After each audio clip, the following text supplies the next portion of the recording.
Hello friends, आज की इस वीडियो में हम क्लास 12 फिजिक्स चैप्टर 3 वैद्युत विभव के सभी इंपॉर्टेंट क्वेश्चन देखने वाले हैं जो कि हर एक परिभाषा आपके लिए मोस्ट इम्पॉर्टेंट है बोर्ड एग्जाम की दृष्टि से। चलिए वीडियो शुरू करते हैं बिना देर करते हुए, क्योंकि दोस्तों हमारे पास टाइम नहीं है और हमें अच्छी तरीके से पढ़ाई करना है। चलिए पहली परिभाषा देख लेते हैं। वैद्युत विभव किसी धन परीक्षण आवेश को अनंत से निश्चित बिंदु तक लाने में जो कार्य करना पड़ता है उसे वैद्युत विभव कहते हैं। चलिए एक बार फिर से हम रिपीट कर लेते हैं। किसी धन परीक्षण आवेश को अनंत से निश्चित बिंदु तक लाने में जो कार्य करना पड़ता है उससे उससे वैद्युत विभव कहते हैं। वैद्युत विभव को V से व्यक्त करते हैं। यहाँ पर दोस्तों P से अनंत तक एक वैद्युत विभव है। इसका एक सिरा प्लस क्यू है, एक सिरा प्लस क्यू नॉट है। चलिए आगे देख लेते हैं। आगे हो जाएगा, यदि धन परीक्षण को plus Q not Q zero को अनंत से वैद्युत क्षेत्र के किसी निश्चित बिंदु तक लाने में W कार्य करना पड़ता है तो वैद्युत क्षेत्र से उस बिंदु पर वैद्युत विभव V = W/Q0 हो जाएगा, जहां पर W बराबर कार्य हो जाएगा, Q0 बराबर परीक्षण आवेश हो जाएगा। चलिए इसके आगे देख लेते हैं। अगली परिभाषा है, दो बिंदु आवेश के निकाय की वैद्युत स्थितिज ऊर्जा ज्ञात करनी है। चलिए इसे भी देख लेते हैं बहुत ही आसान भाषा में। माना एक निकाय AB को दो आवेशों plus Q1 plus Q2 coulomb आवेश से मिलाकर बना है। यहाँ पर चित्र में देख लेंगे, प्लस Q1 से प्लस Q से मिलाकर बना हुआ है, जो एक दूसरे R मीटर की दूरी पर स्थित है। यहाँ दोस्तों R मीटर की दूरी पर है। आवेश प्लस Q1 के कारण बिंदु B पर वैद्युत विभव V1 = 1/4 pi epsilon not Q1/R volt है। इसका वोल्ट हो जाएगा। वैद्युत विभव की परिभाषा के अनुसार आवेश Q2 को अनंत से बिंदु तक लाने में किया गया कार्य W = Q2 × V हो जाएगा। W = Q2 × 1/4 pi epsilon not Q1/R। ये हम पहले देख चुके हैं। V = 1/4 pi epsilon not Q1/R हो जाएगा, तो यहाँ पर वही रखा गया है। चलिए आगे देखेंगे। W = 1/4 pi epsilon not into हो जाएगा Q2/R जूल हो जाएगा। चूंकि W = U होता है, U = 1/4 pi epsilon not Q1 Q2/R²। कार्य W स्थितिज ऊर्जा U के बराबर होता है, जो कि यहाँ पर पहले देख चुके हैं। चलिए आगे देख लेते हैं। आगे देखने से पहले दोस्तों एक छोटा सा रिक्वेस्ट है, यदि हमारे YouTube channel JP oxide study पर नए हैं तो इस चैनल को सब्सक्राइब कर लीजिए, क्योंकि दोस्तों इस चैनल पर सभी विषय के चैप्टर वाइज चैप्टर सभी इंपॉर्टेंट क्वेश्चन अपलोड किए जाते हैं, जो कि हर एक वीडियो आपके लिए इंपॉर्टेंट है। चलिए आगे देख लेते हैं बिना देर करते हुए। अगली परिभाषा हो जाएगी विभव प्रमाणता। ये भी मोस्ट इंपॉर्टेंट है। फिलहाल दोस्तों जितने भी क्वेश्चन हमारे पास हैं सभी मोस्ट इंपॉर्टेंट है। चलिए इसे भी देख लेते हैं। विभव प्रमाणता की परिभाषा, बिंदु आवेश के कारण वैद्युत क्षेत्र की दिशा में आवेश से दूरी परिवर्तन के साथ विभव परिवर्तन की दर विभव प्रवणता कहलाती है।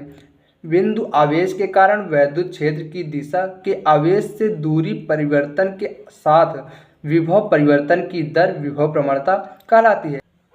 इसका सूत्र हो जाएगा परिभाषा के अनुसार, विभव प्रवणता = विभव में परिवर्तन अपान दूरी में परिवर्तन। यहाँ पर वही दिया गया है। आवेश से दूरी परिवर्तन के साथ विभव परिवर्तन की दर, यहाँ पर दर दिया गया है ना, तो विभव में परिवर्तन अपान दूरी में परिवर्तन हो जाएगा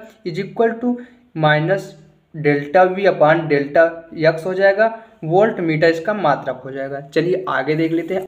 अगली परिभाषा है विभव प्रवणता तथा विद्युत क्षेत्र की तीव्रता में संबंध। ये भी मोस्ट इंपॉर्टेंट है। चलिए इसे भी देख लेते हैं बहुत ही आसान भाषा में। माना एक अल्प धन परीक्षण आवेश Q0 को वैद्युत क्षेत्र E में बिंदु B से बिंदु A तक अल्प दूरी ΔX तथा ले जाया जाता है, जहां आवेश Q0 पर एक बल क्षेत्र की दिशा में कार्य करता है। F = Q0E समीकरण 1 हो जाएगा। विस्थापन = -ΔX हो जाएगा। इसके आगे हो जाएगा ΔW कार्य है, इज इक्वल टू वैद्युत बल गुणे विस्थापन, कार्य बराबर वैद्युत बल गुणे विस्थापन हो जाएगा। Delta W is equal to q zero E multiply minus delta x, delta W upon q zero is equal to E into minus delta x. समीकरण 2, समीकरण 1 और 2 को देख लेंगे विभवांतर की परिभाषा से। Delta V is equal to E into minus delta x, इसका मेन सूत्र हो जाएगा E is equal to minus delta V upon delta x, इसका मात्रक हो जाएगा न्यूटन प्रति कूलम या वोल्ट मीटर हो जाएगा। नोट में देख लेंगे प्लेटों के बीच वैद्युत विभव के लिए वैद्युत क्षेत्र की तीव्रता E is equal to V upon d हो जाएगा, जहां डी विस्थापन है।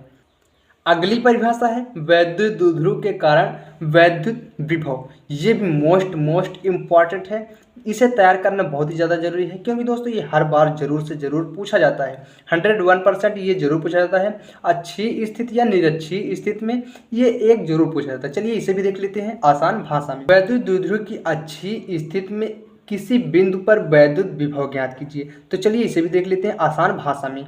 माना वैद्युत द्विध्रुव AB किसी ऐसे माध्यम में रखा है जिसका परावैद्युतांक K है। यहाँ पर दोस्तों अच्छी स्थिति में रखा है, इसका परावैद्युतांक K है। आवेश प्लस क्यू और माइनस क्यू कूलाम है, इसका आवेश plus Q minus Q coulomb है, जिसके बीच की अल्प दूरी 2L है। यहाँ पर दोस्तों इसकी अल्प दूरी 2L L है, यहाँ पर L है, दोनों मिलाकर 2L हो जाएगा। इसकी अल्प दूरी 2L है।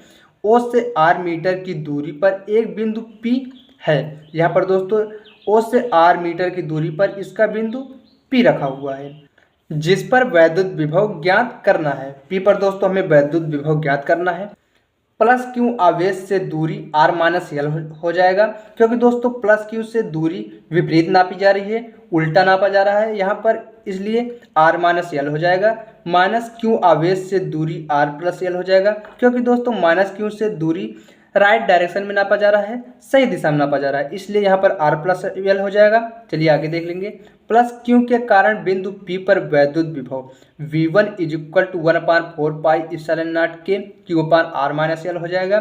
माइनस क्यू के कारण बिंदु P पर वैद्युत विभव V2 is equal to 1/4 pi epsilon naught के minus Q upon R plus L हो जाएगा। इसके आगे हो जाएगा परिणामी विभव का सूत्र होता है V is equal to V1 plus V2। इसी सूत्र पर V1 का मान रख देंगे, V2 का मान रख देंगे और हल करेंगे। V is equal to 1/4 pi epsilon naught Q upon R minus L, V1 का मान रख दिए, प्लस 1/4 पाई इप्सिलॉन नॉट के minus Q upon R plus L, V2 का मान रख दिए। अब दोस्तों 1/4 पाई इप्सिलॉन नॉट 0 यहाँ पर दोस्तों कॉमन हो रहा है, क्योंकि इसमें भी मिल रहा है, इसमें मिल रहा है, कॉमन हो जाएगा। V is equal to Q upon 4 pi epsilon naught common हो गया, 1/R minus L minus 1/R plus L, ये बच गया, इसे ब्रैकेट में कर देंगे। V is equal to Q upon 4 pi epsilon naught 0, यहाँ से R से और R कट गया, इसका एलसीएम ले लिए और इसे हल कर दिए। V is equal to Q upon 4 pi epsilon naught R plus L minus R minus L, इसका एलसीएम ले लिए और इसे हल कर दिए, इतना प्राप्त हुआ। अब R से R कट जाएगा, L और L मिलके 2L हो जाएगा। तो V is equal to Q upon 4 pi epsilon naught 2L upon R square minus L square. R square की तुलना में L स्क्वायर नगण्य अर्थात शून्य हो जाएगा। V is equal to Q upon 4 pi epsilon naught 2L upon R square हो जाएगा, क्योंकि दोस्तों यहाँ पर L स्क्वायर नगण्य हो जाएगा, शून्य हो जाएगा, तो R स्क्वायर अकेले बचेगा। तो इसका हो जाएगा V is equal to 1/4 pi epsilon naught 0 के 2L Q upon R square, चूँकि 2QL is equal to P हो जाएगा, K इज इक्वल टू 1 हो जाएगा। तो यहाँ पर मेन सूत्र प्राप्त होगा V is equal to 1/4 pi epsilon naught P upon R square, इसका ये मेन सूत्र हो जाएगा। जो कि यह क्वेश्चन मोस्ट इम्पॉर्टेंट था, जिसे हमने सरल भाषा में तैयार कर लिया। उम्मीद करता हूं दोस्तों यह वीडियो आपके समझ में आई होगी। यदि हमारा यह वीडियो आपके लिए हेल्पफुल हो तो इस वीडियो को लाइक करें और ऐसे ही इम्पॉर्टेंट वीडियो के लिए हमारे चैनल को सब्सक्राइब कर लीजिए, क्योंकि इस चैनल पर सभी विषय के हिंदी, इंग्लिश, गणित सभी विषय के important question chapter wise chapter upload किए जाते हैं, जो कि हर एक वीडियो आपके लिए मोस्ट इम्पॉर्टेंट है। चलिए मिलते हैं नेक्स्ट वीडियो में, तब तक के लिए जय हिंद, वंदे मातरम।